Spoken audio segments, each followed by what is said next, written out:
যেহেতু টি-20 খেলা আপনি এখানে আগে থেকে সেট প্ল্যান করে আসতে পারেন, খেলার সিচুয়েশন চেঞ্জ হয়। তো এই কাজটা হয়তো ক্যাপ্টেন ভাইস ক্যাপ্টেন যারা আছে তারা কিন্তু ইনস্ট্যান্ট ডিসিশন নিতে হয় মাঠের ভিতরে। আমার মনে হয় সৌম্য এবং মিঠুন এবং লিটন খুব ভালো এই জিনিসটা খুব ভালো হ্যান্ডেল করতে হবে, আসলে ইনস্ট্যান্ট তাদেরকে কোন ডিসিশন নিতে হচ্ছে। আমি সোফার বলবো যে অপোনেন্টের চিন্তা না করে আমরা নিজেরা কিভাবে ব্যাটার খেলতে পারি, আমাদের কিভাবে হাইড করে আমরা আমাদের স্ট্রেংথ আমরা মাঠে মধ্যে দেখাতে পারি, সেটা হলে হয়তো আমাদের ভালো রেজাল্ট হবে। অপোনেন্ট টিম খুবই ভালো, ওরা একটা ম্যাচে হেরেছে এবং খুব ভালো পারফর্ম করতেছে টিমটি। সো হ্যাঁ, ব্যাটিং বোলিং দুই দিক দিয়ে আমরা আমাদের নিয়ে চিন্তা করি।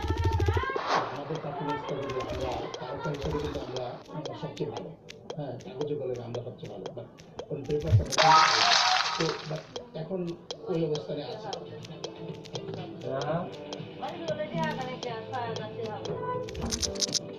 এক্সপিরিয়েন্স এরকম একটা খেলা সবচেয়ে বেশি প্রয়োজন হইল মেন্টাল,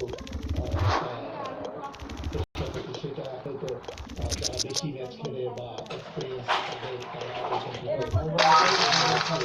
ভালো অবস্থানে থাকে। So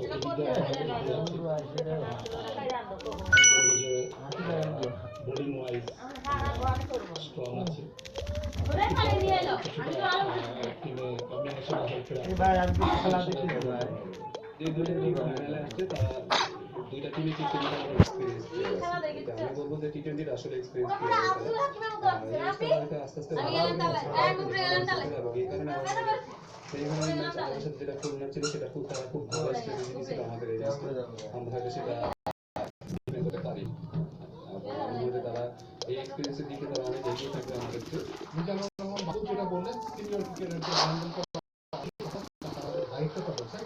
at the same time Mohammad Salauddin কিন্তু আস্থা রাখছেন পুরো টিম ইউনিটের প্রতি, কারণ সবাই মিলে একসঙ্গে আসলে পারফর্ম করতে পছন্দ করে। দেখা যাচ্ছে একটা এক্সাইটিং ম্যাচের জন্য এই দুই মাস্টার মাইন্ডকে নিজেদেরকে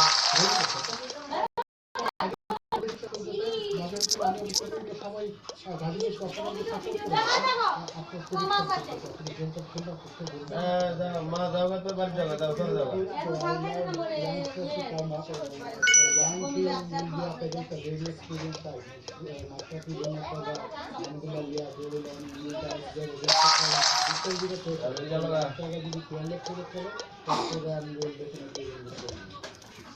যেমন খুলনা আপনি নিশ্চয়ই এক্সপিরিয়েন্সের পক্ষে যাবেন, যাদের আসলে ট্রফি অভিজ্ঞতা আছে।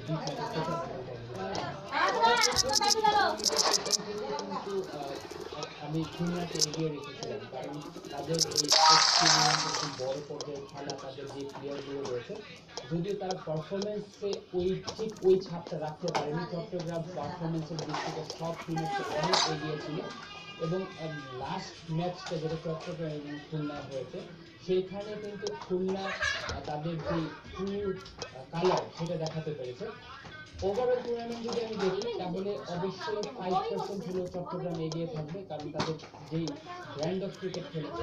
কিন্তু যেটা বললাম যে ফাইনাল খেলার অভিজ্ঞতা এবং ফাইনাল প্রেশার হ্যান্ডেল করার অভিজ্ঞতার দিক থেকে খুলনাকে একেবারে রাইট অফ করে দেওয়া যায় না। তা আমি যদিও আমার বাজে খুলনার পক্ষে, তারপর আমার কাছে ওভারঅল টুর্নামেন্টের সিনারি দেখে মনে হচ্ছে 55-45, 55 একটু গাজীপুর গাজীপুর চট্টগ্রামকে তার মানে দুজনে আমি অবশ্য কোন দলকে সাপোর্ট করছি সেটা বলছি।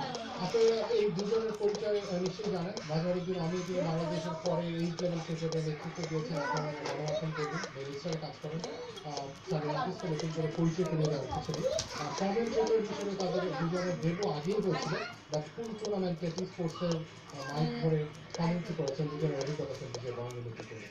এটা আমার বলবো যে কমিউনিটিতে সবচেয়ে বড় একটা এক্সপিরিয়েন্স হয়েছে এইবারের টুর্নামেন্টটা বঙ্গবন্ধু টি-20 কারণ এত লম্বা সময় যে লেভেলের এক্সপোজার ছিল, এবং আমি যদি আমার personally community point of view থেকে